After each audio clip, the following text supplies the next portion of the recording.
All right, so we are starting Unit 2 in geometry, which is going to be our transformation unit. So our first section is going to be reflections. So an isometry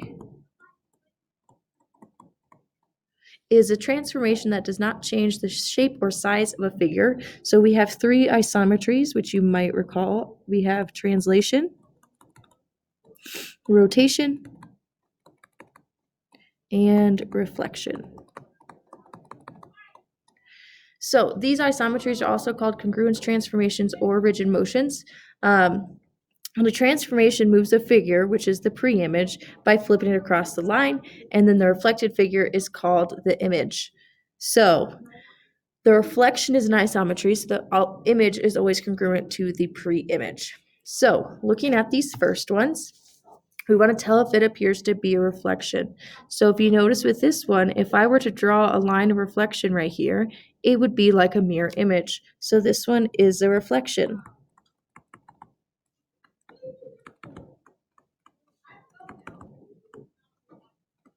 Okay, but then with this one, if I were to draw a line of reflection, notice it doesn't actually reflect, because if it did, this little nub would be over on this side instead. So this is not a reflection, this is actually a translation, because it shifts. When we don't know which one is the image and the pre-image, but either the blue one moved right or the red one moved left. It just kind of depends on how you look at it. So looking at the next one, these little stars, this is going to not be reflection, because again, if I were to draw a line of reflection, I have a little short nubby piece and then a really big piece. So this star is actually just rotated, because you notice the little nubby piece over here is also over here. So this is actually a rotation. And then for B, if I draw in a line of reflection, which that was not even at all, boop, but notice it looks like a mirror image, so this one is a reflection. Okay, so a reflection is a transformation that goes across the line, which is the line of reflection. And the line of reflection is the perpendicular bisector of each segment joining the point and its image. So let's say we had a triangle over here. Now, they didn't draw the whole thing, but if I had this triangle, for every point, I'm going to start at the point, go to my line of reflection and make a right angle, and then I'm going to copy it and try and do it on the opposite side. Okay, so we will actually practice that. So for each vertex, we're going to draw a line perpendicular to the line of reflection. Now, I will say for a lot of people,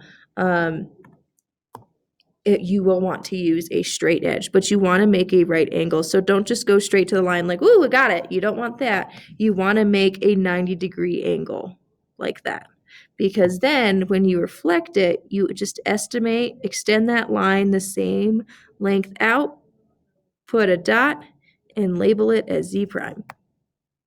Okay, so then you do the same thing with Y. You're trying to make it perpendicular. So to the best of your ability, draw yourself a right angle, extend it out so it's about the same length on both sides, and that's my Y prime.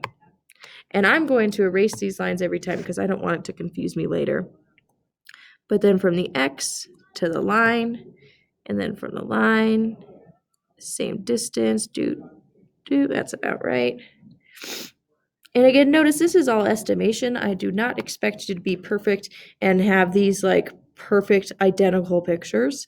But as long as I can at least tell that you attempted to make them look similar, then we are going to be good. So as you can tell, like my picture, the X is a little bit far away. If I wanted to fix it and maybe move it like here, you totally can. Adjust as you feel necessary. That looks a little bit better. So there you go. That's how you draw the reflections. And feel free also to not make such giant points. I just do it out of habit. So something's happening next door. I don't know if we can hear in the recording, but they're having a party, I guess. Anyways, so now we're going to reflect the quadrilateral across the line. So we are going to go from N down to the line, make a right angle. And I will say with this one's a little bit more challenging to make it proportional. So just estimate to the best of your ability Here, I'll make my dots slightly smaller and see if it makes it better. So we have n prime. Then, you know what? I'm just going to take care of the k right now because all the other times I've done this, that's what gives me the hardest time. So we do. And yeah, that's about right. So we'll get rid of my extra lines, but K and N don't connect. So then we will go H down to our line of reflection, and then from the line of reflection out to H prime, about the same length. That's about right. Notice I'm really just estimating. If you want to be technical and actually like measure it out, by all means, feel free. All right, so then my last one is going to be M prime. So straight down and then straight out. And that is M prime. And so for the sake of not losing my little prime symbol, I'm going to erase K prime. And we connect and get rid of our extra lines. And there you go. So again, if you have a straight edge, this will work much better, but on a surface, it is much more difficult to draw perfectly straight lines. All right. So moving on, now we also have reflections on a coordinate plane. So you should have gotten in class a little salmon colored sheet, but it gives you all these little formulas. So when we are going across the x-axis, your given ordered pair is only going to change by changing that y value. That's the only difference. And so then if I'm going across the y-axis, because I need to be from the right to the left, you just have to change your x value. Okay? And then if I'm going across the line y equals x, which if you don't know is this dotted line, what you do with your given ordered pairs is just flip the order. So notice these just get flipped and voila, you have it. So we're going to graph all of those. So starting with reflecting over the x-axis. If I'm going over the x-axis, let's just pick a point, 1, 1. If I want to come down here, the only thing that changes is my y value. So my xy becomes x negative y. So in order to do this, I will start by plotting these points. So we'll do pink. Boop, boop, boop. And if you want, you can actually do the ordered pairs and then plot it all at once. It's kind of up to you. But we have X, Y, and Z, 3, 2. So since I am just changing my Y values to negatives, and since I'm just flipping over the X-axis, that would be 2, positive 1, because it's opposite signs. Negative 4 stays the same for the X. The Y becomes positive 3. And then the X stays the same, but that Y value changes the sign. So then, oops, and I didn't even label. My bad. X prime, Y prime, Z prime. So we have 2, 1 is X prime. And so when you do these graphs, they are going to be probably right on top of each other. Just do your best to label and keep it as neat as possible. And then 3, negative 2 for Z prime. So you can see some of it got overlapped, and that's okay. And if you're thinking, well, wait a second, that's not a reflection over the x-axis. Remember, this is my x-axis. My z is on the opposite side it was. My x is on the opposite side as was, and the y was reflected perfectly. Okay? So let me get rid of my extra highlighting because it makes it slightly confusing. Boop, boop, boop. Okay. So now we're going to do another one, but we are going to reflect over the y equals x line. So I'm going to show you another way that you can do this if you want.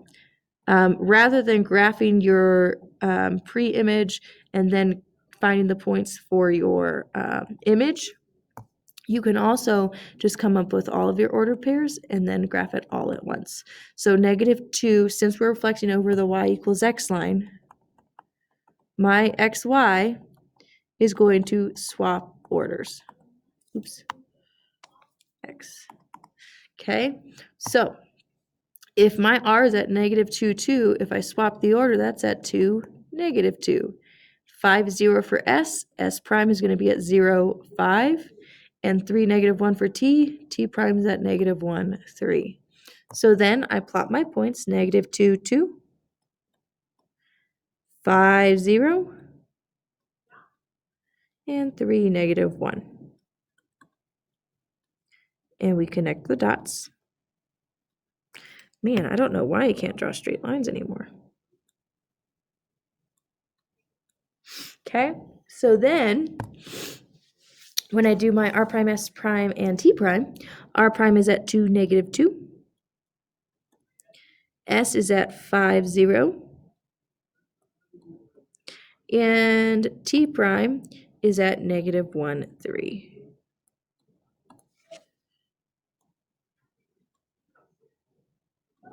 Now, kind of like on the other one, you may be wondering how the heck is this reflected, because this looks ridiculous, because they tend to. But remember the line y equals x is this black line that I just drew in. So if you think about it, if that's my line of reflection, the t is perfectly reflected, the s is perfectly reflected, and the r is perfectly reflected. Because if I were to draw straight lines, that's what it would look like. Okay? And also, if you want, just to make your picture a little bit neater, if you want to like shade in your image, that's fine too. Just a couple options for you if you want to make it easier to look at. All right, so then reflecting across the y-axis, my xy ordered pairs, if I'm going from the y, notice I have to come left, so that's going to make my x value negative. So just copying it down, S is 3, 4, T is 3, 1, U is negative 2, 1, and V is negative 2, 4. So then if I want the reflected version of this, S prime is going to be opposite X sign, so negative 3 instead of positive 3, and the Y value stays the same. Opposite signs again, negative 3, 1. Opposite X again, so it's going to be a positive 2, 1. And then opposites again, that is a positive 2, 4. So, applying this on the graph, we have 3, 4, which is S, 3, 1, which is T, negative 2, 1, which is U, and negative 2, 4, which is V. So then, to get S prime and all of the others graphed, negative 3, 4, negative 3, 1, 2, 1, and 2, 4.